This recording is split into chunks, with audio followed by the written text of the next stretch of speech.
That came as a heavy blow to greeters with cerebral palsy, spina bifida and other physical disabilities. For them, a job at Walmart has provided needed income, served as a source of pride and offered a connection to the community.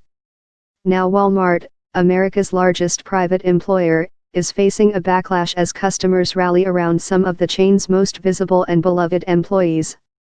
Walmart says it is striving to place greeters in other jobs at the company, but workers with disabilities are worried.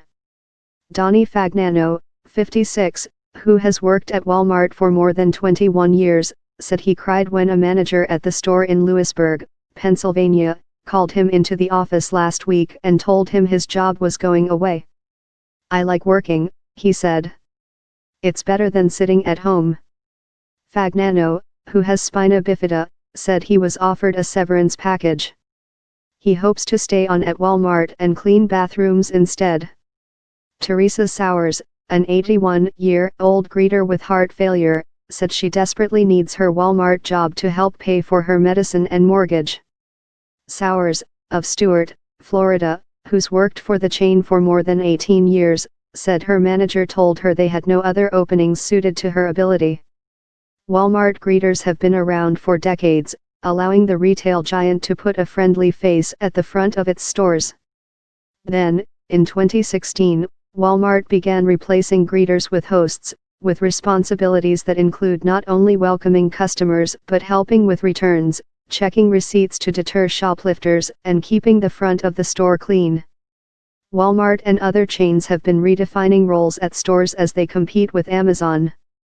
As word spread, first on social media and then in local and national news outlets, outraged customers began calling Walmart to complain.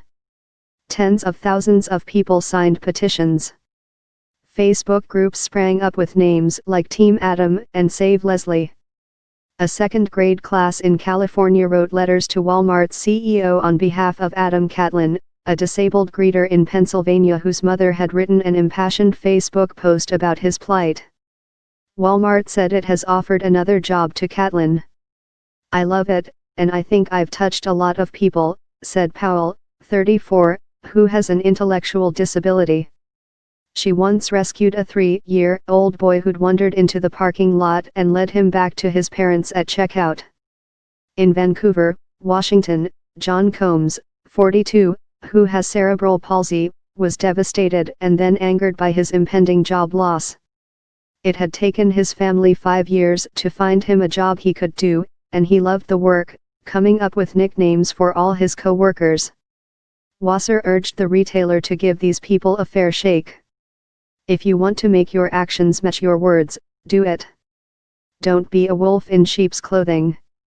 With the U.S. unemployment rate for disabled people more than twice that for workers without disabilities, Walmart has long been seen as a destination for people like Combs. Advocacy groups worry the company is backsliding. "It's the messaging that concerns me," said Gabrielle Setter, Chief Operations Officer at Anchor, a trade group representing service providers. "Given that Walmart is such an international leader in the retail space, I'm concerned this decision might suggest to some people that the bottom line of the company is more important to the company than inclusive communities. We don't think those two are mutually exclusive." The greeter issue has already prompted at least 3 complaints to the U.S. Equal Employment Opportunity Commission, as well as a federal lawsuit in Utah alleging discrimination under the Americans with Disabilities Act. Under the federal law, employers must provide reasonable accommodations to workers with disabilities. Walmart did not disclose how many disabled greeters could lose their jobs.